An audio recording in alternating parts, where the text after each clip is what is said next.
The Menscape The Podcast. Menscape Podcast with Carl.J. Ashley.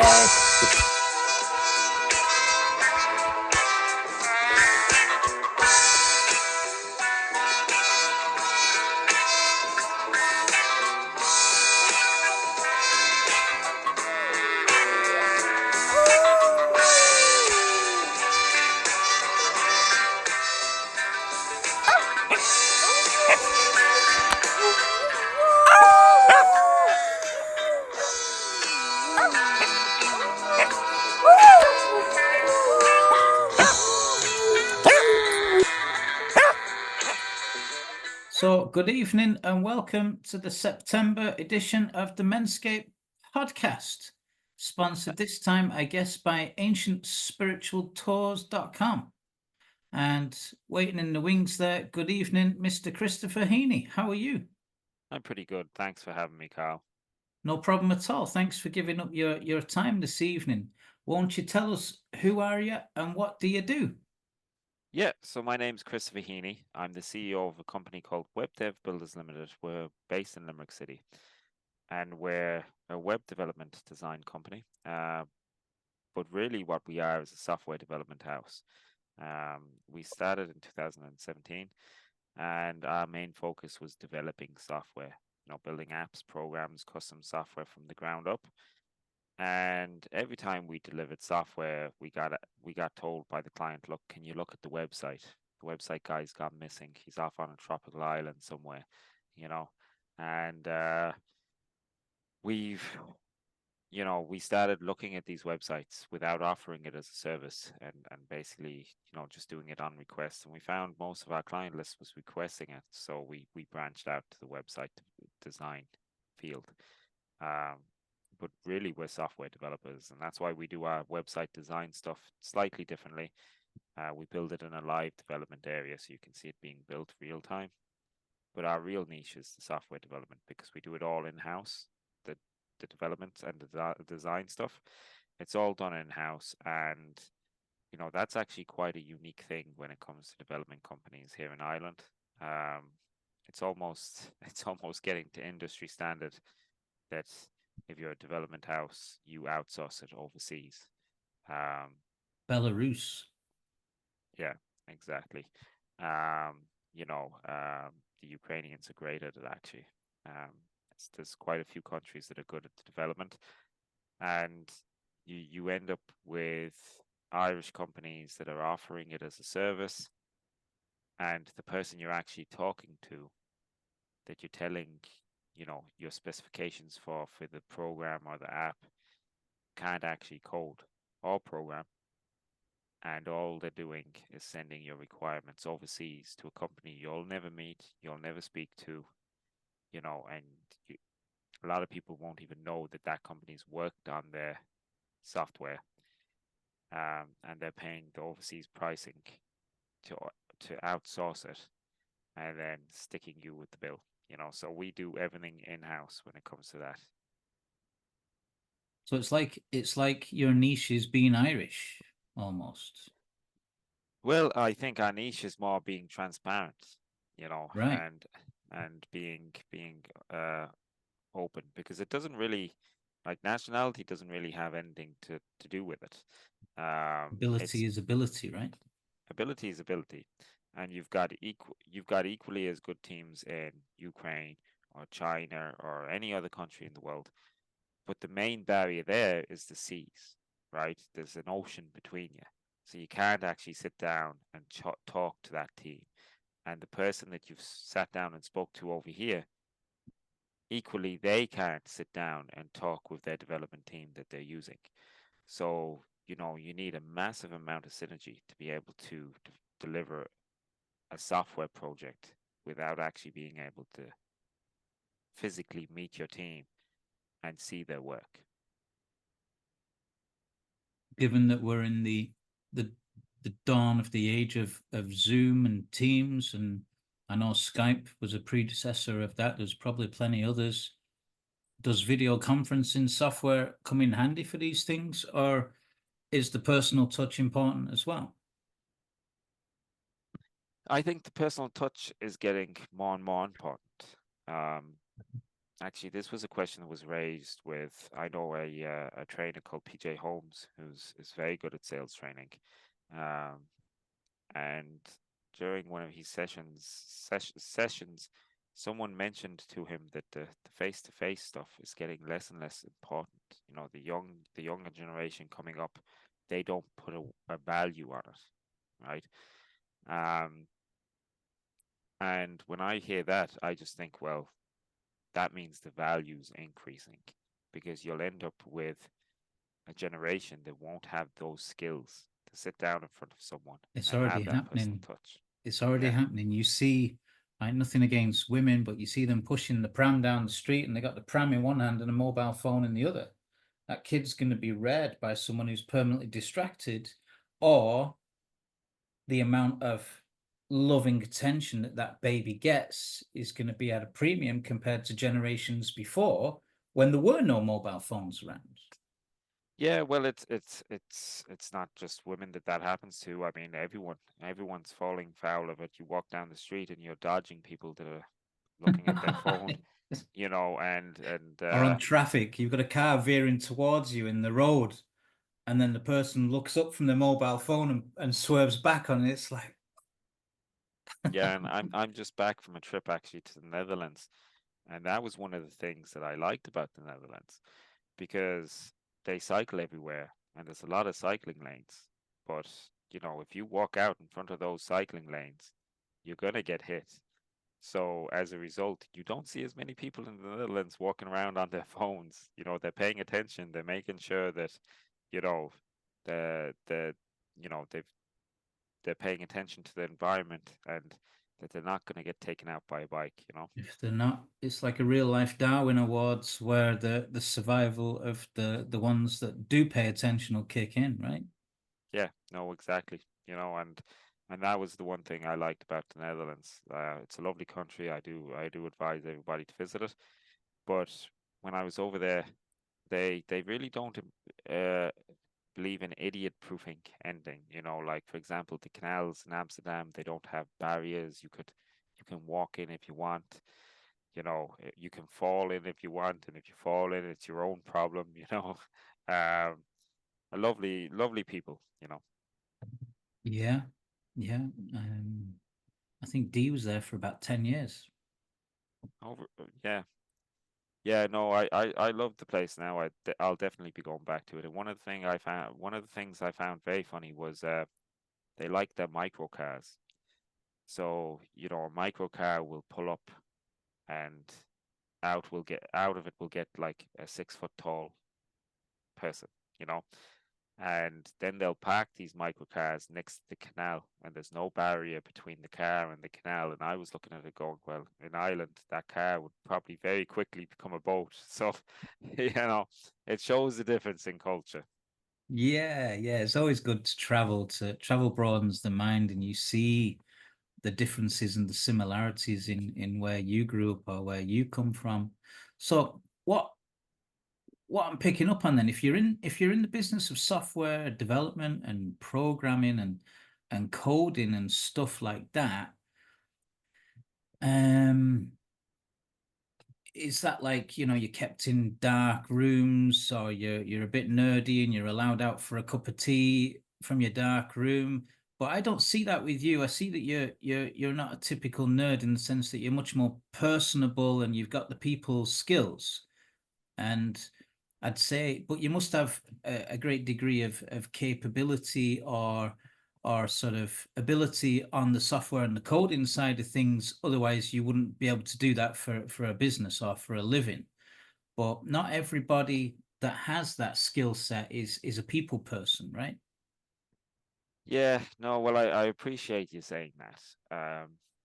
When I started the company in 2017, um, when I started working for myself, it was very much that, like sitting in my little cave, working away on my computer. It wasn't until later on when I spoke to a lady called Teresa Mullerville, who runs a company called Smart Marketing here in Limerick City. I think Dee was on a Zoom with her a couple of weeks ago through the Leo for some marketing. advice. Yeah. Yeah, it wasn't until I spoke to her that she said to me, Chris, you've got to get out of your dark cave and you've got to go networking. And I Your was bat kind of like, cave. yeah, my bat cave. And I said to her, well, what is this wonderful world of networking? And she introduced me to networking events. And that's when I started, attending them just over 2 years ago now, actually. And it really Pressing the does open, flesh. yeah, it opens a whole new world to business owners. And if there's anyone watching this that hasn't gone down the route of networking yet, I highly advise it. Um, but the networking and the conversations don't come naturally to me. I am a IT geek at heart, um, and being social isn't or wasn't always a skill that I had. Um, so I had to learn that, and even now when I go to a sales negotiation or when I go to a business event, like that initial walking up to speak to people it's always quite tough. But what helps is the more you do it, the more friendly faces you see in the room when you go in, and the easier it gets. Yeah, I remember going to those BNI meetings for like 7 a.m. networking. I was involved in one in Bunratty and there was one in Ennis I went to as well. Um, they'd go around the table, they'd go around the room. My knees would be knocking under the table, knowing that I've got this kind of 50-second, 1 minute elevator pitch. And in the car down there, I've been practicing whilst I was driving. And did the same thing come out of my mouth as what I was practicing in the car on the way down when I did it, managed to do it perfectly? Absolutely not. No. And so I think it was around 2017 or 18 after my dad died and my marriage broke down. I went off and I did this thing called Toastmasters to improve my public speaking skills so that I didn't have this fear of being, catapulted into people looking at me and waiting for me to say something and having this pressure on myself to impart some great wisdom or to sound, you know, articulate and succinct rather than just like a moron. There's a beautiful saying: it is better to remain quiet and be thought of as a fool than open your mouth and remove all doubt, you know? Yeah, unfortunately, no one ever told me that saying, Carl. So I've been at the wrong end of that stick one too many times. But I think you're right, and like that's important for people to know that like when you go to those meetings and you see people there in their suits and they've got the experience, their knees are still knocking under the table. They just don't let them. They just don't show it. You know. They appear Um, confident. yeah, I think so. I think most people at business events uh, always has that little kind of anxiousness about them. And to be honest with you, you kind of need it because if you don't, then it'll take away the edge of it and it'll make it less important. So once you learn to work with it like, instead of against it, it can be a benefit. What I loved about the Toastmasters, Chris, was you could do prepared speeches where you'd research the topic, but then also the whole skill set was to ad lib. So you'd go up on stage and somebody would give you a little slip of paper with a word or a topic on as you were going up. So you had no clue what you were going to talk about. And you're just there with the lights on you and people sat there waiting and you've just been given a slip. And on that slip is a word. And that's what you're talking about. So you only find out what you're talking about the very second that you go up to speak. Yeah. Now, that's not for the faint-hearted, but I loved it. I absolutely loved it because I could wing it. You see, I didn't go dangle backwards up off the back of a castle in Cork for nothing, you know? Yeah. Kiss Well, that Blarney Stone. Yeah. it sounds like a step above what I normally do. I mean, normally I go up and I have no clue what I'm talking about, and I don't even get the slip of paper. But you know, no. But in Mhm. all seriousness, no, that sounds like good practice. Now, to be fair. They said I was invited to be like I wouldn't say the invigilator, but the person that gives people the questions when they're invited to speak. So I made it like a conspiracy episode where I was like, the question would be like, Stanley Kubrick's wife said after he's died that, the moon landings were faked and they were filmed in such and such studios. Have you researched, whether you felt the moon landings were real or not? So it was like the question was kind of loaded either way, whether the person, went one side or the other. And one woman piped up. She came back afterwards. I'm extremely offended. My third cousin removed is an astronaut, and the notion that the moon landings weren't real has insulted me and my family. And I was like, in a second, someone came up to me and said, they said, Carl, you have a propensity for these kind of contentious issues. And I said, well, and somebody else came in then and said, yeah, the one of the things they don't like to talk about is sex or politics or religion at the Toastmasters. And some wag piped up. He said, we have Toastmasters meetings that are especially dedicated to just sex and politics and religion. In other words, if you're going to be easily offended, don't bother coming. It's like open debate, free house. Yeah, I mean, in that situation where it's an open debate, I can see that. In the business environment now, in the business world, I do try to stay away from those topics because everybody has an opinion. Um, and the quickest way to have an argument with someone is to have a differing opinion. Um, and I think when it comes to business, people just really want to get down to the business and get stuff done and really, you know, tick their pain points, you know. And from a sales background, I think you probably get that, Carl. Well, business network is just one form of networking, right? Yeah, The Toastmasters no, exactly. was good. It brings you out of your comfort zone for sure. Both do, I guess. And if Yeah, you, well, yeah. Toastmasters is definitely something I'm looking at.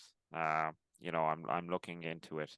I think anything that helps a person with public speaking is essential, especially when it comes to business. You could be the best, as you pointed out at the start of this call, you could be the best programmer in the world.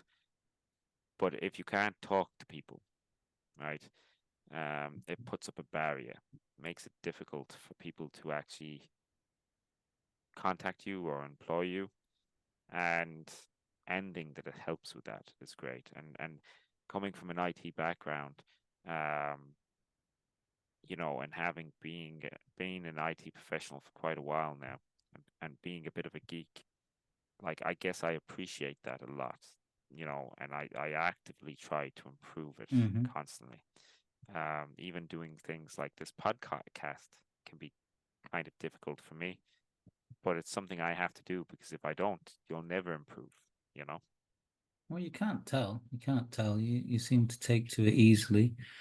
So tell me, where did you grow up? Where are you from, and how did you get into kind of software and presumably computers?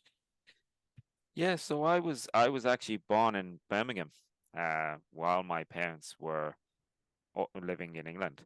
My mother's from Abbeyfield, my father's from Tyrone. And while they were living in England, they decided to have me. So they brought me back to Ireland when I was 4. Um, and I grew up in a little village called Milford outside Charleville. You wouldn't And remember Birmingham then. no, not really. Not really. And if I do, I've probably blocked it out. I don't know. You know. I don't But blame you. but Full of fucking I English. Mhm. but I went to school in Milford Village, my primary school, and then secondary school I went to a village called Drumcolliga, to St. Mary's Secondary School, which is now closed down. There's only one school in Drum now called the Technical College, the Tech. But the school I went to used to be an old black and tan barracks. It was a 2-story house. The lady that set it up was, I believe, a wealthy landowner at one point, and she sold the land that she had, and she set up the school, and she put all her wealth into it. So it was a private school. It didn't receive government funding or anything like that. Um, and it was a fantastic school. You know, um, there wasn't there was I'd say about 8 teachers in the school, and all of them were female. There was no male teachers in it. And I didn't realize how special that was until I left secondary school and went to college. Um, but my teachers, in that school were fantastic. Um, and the way I picked up computers was I always kind of fiddled around in the house, at home, Self-taught. and yeah, and self-taught myself. When it came to my secondary school, we had no computer class. Um, in fact, we had a computer lab, but there was just the one computer, and you could only go on it if you were filling out your CAO, you know. But that was probably good because I got to focus on other subjects, a little bit more. And then I got into LIT, and I did software engineering in LIT. And I did that for 4 years, and then I did my grad diploma in LIT, in computers and education, which had programming built in, but it was mainly focusing on how to teach it, you know. And that was a unique aspect because you really learn theories like Castell's theory of education, etc., and how to teach the subject. And that's been great for me, especially from a business point of view, because as a Right. company, Yeah. Yeah. yeah, I would say being able to translate from the gobbledygook into the plain English, again, is a massive USP or selling point when you're in a business environment. yeah, well, that's one thing the clients always say to me is that I don't use buzzwords. Normally tech specialists will blind you with buzzwords, and you leave the chat not knowing what was said and thinking, okay, well, that sounded good, but I haven't got a clue what he said. They might as well not be speaking English.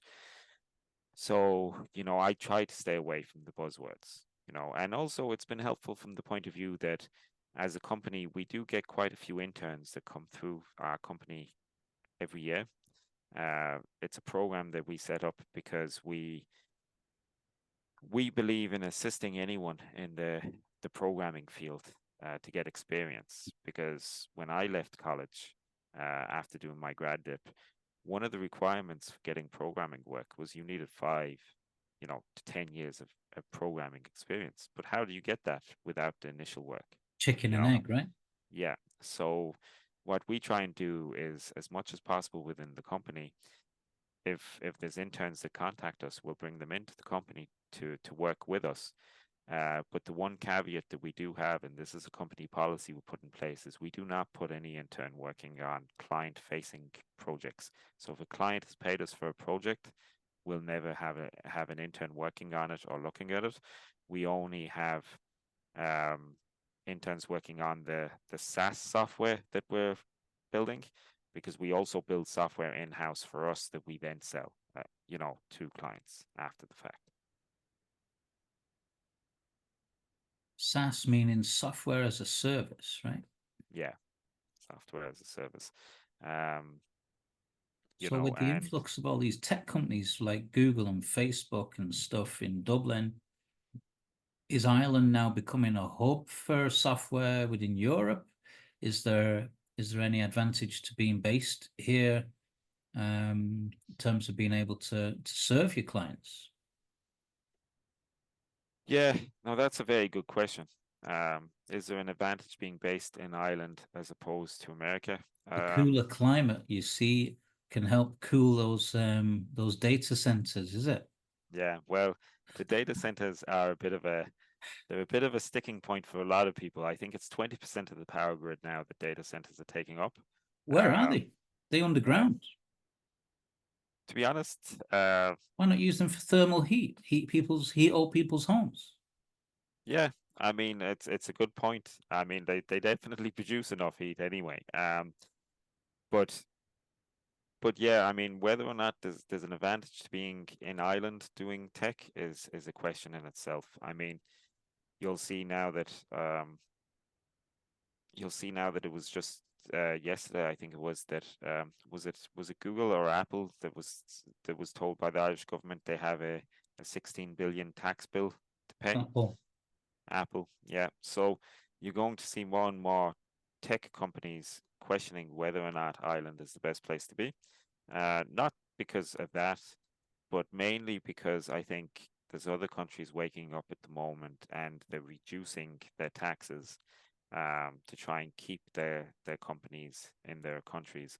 For example, in America now, if Donald Trump gets elected, he's going to drop the tax rate down to Irish levels. So there won't be as much benefit for American companies to head over in our direction. So that's an interesting point, you know. So be But back to the Silicon Valley and away from the Liffey Valley. possibly, yeah, Mhm. very possible. But in my opinion, when it comes to tech, as long as you're doing a good job, people within the country will need it. Um, we used to be international. So when I started the company, when I started working for myself in 2017, I worked on international projects. We worked for companies in Switzerland, Sweden, Belgium, America. Um, and when I spoke to Teresa Mullerville, one of the bits of advice she gave me was, "You're needed here in Ireland. You know, pull back, get rid of the international clients. There's too much competition, and focus on building your target audience here first. And then if you want to branch out, you can." And that's exactly what we did. We got rid of all our international clients, which was a big decision for the company, and we kept one. We kept one client that's based in America because she was our first client. Um, but I don't regret the decision. It's been fantastic. I didn't realize how much Ireland actually needed me here before I started focusing here, if that makes sense. So how is business going? Are you growing your revenue, growing your clients, growing your company? Is there a roadmap for growth? In some cases, I speak to business owners and financial controllers every day through my day job. And it's interesting, you speak to some and they've no desire for growth as such. Some people automatically default to the assumption that as a company you want to grow, but it's not always the case. Yeah, it's an interesting point, and it's one that we're weighing up at the moment actually, because we are growing. We're in a period of growth at the moment. And the question is, do you push over that next barrier and grow the company, or do you just keep a high profit margin or a high turnover? Like, will growth affect that profit margin? I mean, it's okay being a company with 100 employees and making 2 million a year, but if you're a company that has 5 employees and you're making 1 million a year, you know, there's a bigger profit margin there. So, I it's an couldn't interesting. handle, I don't think, the pressure of having 100 employees and coming into work every day and seeing all those cars in the car park and thinking, John and Mary need this job to pay their mortgages, and that puts me under pressure to be able to give them that, even though it's their ability to look for work elsewhere if they wanted to. But I've spoken to business owners that have literally gone from having 80 employees down to 3, and they're Yeah. much happier, much less pressure, less money, but less hassle. Well, I can tell you, we have 4 employees, including myself, and the pressure's pretty high. You know, I'm looking away that the 3 of us in the company are actually founders. Um, so my headache is split 3 ways. Um, but I think you are right. There's a lot of pressure there, um, and a lot of stress to actually make sure that the money is in the bank to pay those wages. Because if it's not, the only person that's to blame is, the bosses. Asking for money is a skill set as well.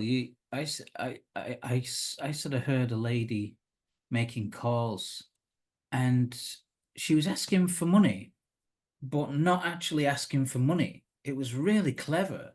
She was like, "So did you get that invoice and will you take care of it for me? And can you do that this week?" And at no point did she ever say, pay pay up. It's an actual skill to be able to ask someone to pay an invoice in such a way that you know, just to ask them nicely and to gently go about it. If you've got someone in the company that can do that, it's a real asset. Really is. Yeah, you know, for me, when it comes to that, I think the most important thing is that when you're making the sale, you make sure that all the guidelines are laid out, that it's completely transparent. The client knows what they're going to be paying, you know, so that when it comes to sending out the invoice, it's not really a difficult conversation. It's more of a conversation where it's like, oh, you know, remember we spoke about this, you know, when we were discussing what you needed. Well, this is the invoice I'm sending out. Can you get that paid, please? You know, and if the problem only occurs then if you have a client that decides not to pay the invoice. And They to be exist. honest, They're out they there. Yeah. they exist, but it rarely happens to us, thankfully.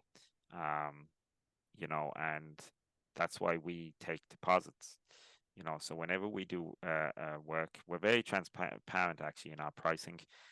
You can go on our website, webdevbuilders.ie, and you'll see all our packages and the pricing and how much they cost, which is slightly different to a lot of other website developers. Most website developers will do bespoke pricing and charge you depending on the business that you're in. Um, you know, but we have our packages online so that people can see it. And, you know, from that point of view, you know, the client knows how much they're being charged. They know how much, you know, the invoice is going to be, and they don't really get a shock. And we always take a 50% deposit up front, um, you know, which means most of our clients, well, all of our clients that can't come on with us are clients that have decided, okay, this is what I want to do. So what I'm getting is that the fact that you're a self-confessed nerd, but you've got the people skills and you've consciously tried to work on that. The fact that you're Irish and based in Ireland, the fact that you're transparent about your services, and the fact that you're a lovely guy and you make yourself available is all pointing in the right direction for the growth of the company. And you're kind of in that between phase where it's an option to get more clients and to get more business and that's good to hear. Yeah. Yeah, and it's going that way, you know. I mean, it's been really a snowball effect, you know, where we started pushing that snowball and it was quite hard to push. And as we did one good job and it led on to another good job and another good job, it just gets bigger and bigger and bigger, Word of you know. mouth. Yeah. Yeah. Yeah. Yeah. It's great to see that. I've got some questions I'm gonna throw at you. Uh, have you ever written a book? Have I ever written a book? No, but there is a book I want to write, but that's it's nothing to do with business. You know, it's more of a Great. fantasy I novel. know a fella called the Right Coach that can help you with that when the day comes around. What is your favorite smell? My favorite smell, licorice. Really? Yeah, That's interesting. Have you ever jumped out of a plane? no, Rode a horse? yes, Driven a Ferrari? no, Cheated death? no. Everyone's cheated death. I think we cheat death every day, don't we? Whenever you're alive. Maybe in ways we didn't know. Yeah. Uh, Have you ever been abducted by aliens? no, not that I know of. Eaten an insect? Yes, Have you yes, but ever not walked? intentionally. Well, You no, know, quite. You just can it's like, cycle with your mouth open, is it? but it's like when you're driving along and you're asleep in the back of a car, with the window open, or you But he's come here to say hi. Look at this boy. Huh? know. Do you say hi to Chris? Hey, you big baby, aren't you? He's like, Daddy, come off that computer and play bat the ball with me. Huh? Have you ever walked on hot coals? No. What are your favorite books? Any that stick in the memory? And is there any that you'd recommend and why? Well, as growing up, the Roald Dahl books, I love them. You know, I think those books are fantastic and they're great for the the imagination. Any kid, I would recommend getting them the Roald Dahl collection. From a business point of view, one of the best books that I've read is The Competitive Strategy by Michael Porter. Michael, what? Sorry. Michael Porter. Okay. It was recommended to me by PJ Holmes. Yeah. A great book. And an interesting way of looking at things. I've got to reread it as well. I always kind of look at it. It's great. It's a great book actually for picking up and opening a random chapter and just basically going, okay, I'm going to refresh myself on this today. Interesting contrast. The Roald Dahl books, having had 4 kids over the years, I would have had plenty of an opportunity to read. The one that sticks in the memory is the Twits. Yeah. Mr. and Mrs. Twit. Who would have known that it was based on real life people? Yeah. I didn't know that now, was it? Yeah, we live among them. They live among Yeah. us. Yeah, you got me there, but yeah, it's funny. The longer the world goes on, the more those books start to look like documentaries. Non-fiction. Got any favorite movies or favorite songs? My favorite movie of all time actually is Dirty Rotten Scoundrels with Michael Caine and Steve Martin. I love that film. I think it's fantastic. I've only got vague memories of that. Did they pull off like a scam or a heist or something like that? Well, the Steve Martin is your American con man in it, but he's your low level con man, and he travels to Europe and he bumps into Michael Caine, who's your high class con man that is conning richer clientele, and they decide the town's not big enough for the two of them, so they have a bet to see who could con this lady that arrives at the hotel the fastest, who could get the most money out of her. And the comedy goes on from there, and it is a great movie. It is. Does she end up conning both of them? Well, I'm not giving away the movie, but it's definitely worth watching. Cool. The memory I vaguely remember having seen it. So we got Dirty Rotten Scoundrels, Roald Dahl, and The Competitive Strategy by Michael Potter. Yeah, Michael Porter. Michael Porter. Yeah. Apologies. What would have been your best trip abroad and why? You mentioned the Netherlands earlier. Have you done any long haul travel? Is there any foreign trips that stick in the mind? Yeah, I mean, when I was younger, I went around France. We landed in Calais and we drove from Calais down to Spain. And then when we hit the Spanish border and, decided it was too warm down there, we turned around and went back up through France to Belgium. That was a great trip, but I've got to admit now, I think the Netherlands blew that away for me. I liked the Netherlands. I liked the people. It could also be because I'm a little bit more older and wiser, and I can appreciate traveling a little bit more.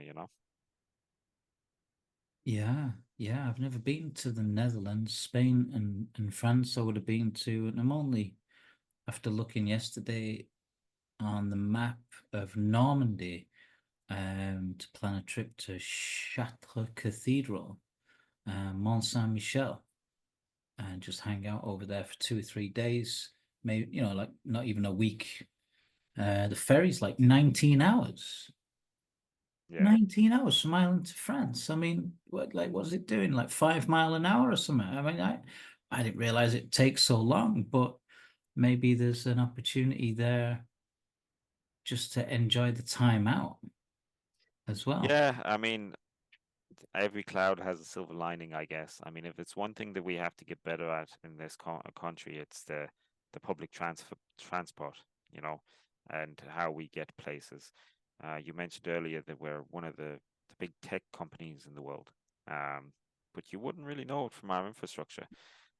When I was in Netherlands now, we were waiting for a train, and my Dutch friend that I was with, he said, if we miss this train now, we're going to have to wait ages for the next one.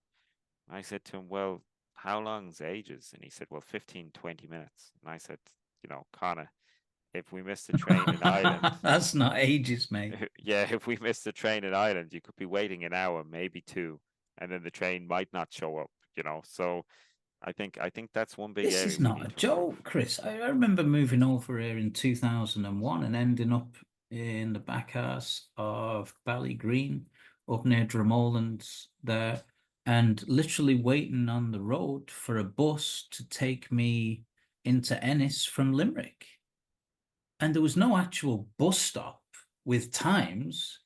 It was like potluck. Sometimes a bus came, sometimes it didn't.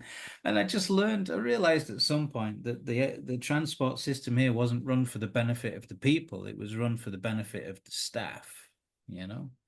I Yeah. never come across that before in growing up in Manchester, where there was an extensive public transport system because a lot of working class people couldn't afford to buy and run a car. Simple as that. Yeah, well, it's an interesting one. To be honest, I can't put my finger on why our public transport system is like that. Um, I think there's a lot of room for improvement there, but I know as a nation we're very easygoing people anyway, so maybe it's just we don't complain enough, so it doesn't get improved. Who knows? So another thing I brought into the Menscape podcast, and thanks again for giving us the opportunity to have an insight into your character, I guess, was this idea of a glitch in the matrix story. Did anything ever happen in your life that basically got you to question, well, what am I doing here? Why am I here? Is this even real? You know? Um, there's been a few things that have happened like that. I mean, one of the things that's like that for me at the moment, this year was we you might have heard about John Moran, the first directly elected mayor in Limerick City. Right. Uh, he's the first directly elected mayor in Ireland, actually. Well, we actually worked on his campaign website, you know, and when I met John, I didn't have a clue, to be honest with you, who he was because I'm not political. Um, and he struck me as a hell of a nice guy. So I said to him, "Look, if there's anything I can do to help you, you let me know." And we got working on his campaign website, and he went and won. Yeah, you know. And I was thinking, okay, well, we've just made a website for a mayor, you know. Um, And then I got a phone call saying this is from the mayor's office. He'd like to invite you to the inauguration in Limerick City. And like I was just thinking to myself, okay, well, how have I got here? Like how has a fella from Milford Village who went to a secondary school that had one computer, ended up getting a phone call from the mayor's office inviting him to the inauguration. And to be honest, it was a great experience working on that website. It was great to look behind the veil a little bit into the political world, um, but it was also nice to actually know that hard work kind of pays off. Yeah, that's encouraging. Um, I suppose there's no need to go into politics. I'm pretty apolitical myself, but both my uncle was the Lord Mayor of Manchester, and his son was involved in politics in England, and he's still involved in politics up in the north of Ireland, actually. You mentioned your dad was from Tyrone. What Yeah, part? County Tyrone. He was from the. I've got family at the moment living up in Lurgan, Okay. and they still live there to this day. And Yeah. going up to visit them, it's always interesting because I don't think a lot of people know how different it is. It is a whole different country going up there. Yeah. There's a different culture, etc. And Beautiful as well. it is. It's a beautiful country. And yeah, it's an interesting dynamic. Yeah. I think where my cousin is now, it's kind of near the border, near Ballybuffet and Strabane, around that neck of the woods. And it opened my eyes to just stunning, stunning scenery. where they were. Absolutely gorgeous. You know. Might be time to put in a visit again soon. So I've got a 1 minute quick fire round. Okay.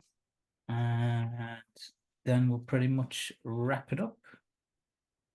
And thanks again for making yourself available, and thanks for your time today. You're more than welcome, Carl. Relax, bud, Thank you relax. for having me. It's been a pleasure. Aldi or Lidl? Lidl, England or Germany? England, Sunset or sunrise? sunrise, Blonde or brunette? brunette, Manchester or Liverpool? Liverpool, Brown or pink? brown, Kerry or Dublin? Dublin, Spots or stripes? stripes, Gardening or gym? gardening. Boccherini or Echo and the Bunnymen? I'm gonna go with Baccarini, but I've no clue what I've just selected. Sun or moon? Sun, Emerald or ruby? ruby, Silver or gold? silver, Beer or wine? wine, Meat or cheese? meat, Onions or carrots? onions, Salt or pepper? salt, Hurling or rugby? hurling, And finally, forest or beach? forest. Good stuff, good stuff. So thanks again, Chris, Web Dev Builders, for being a guest on the September Menscape podcast. I hope you'll have a fantastic rest of the evening, sir. Thank you. No problem. You're more than welcome, Carl.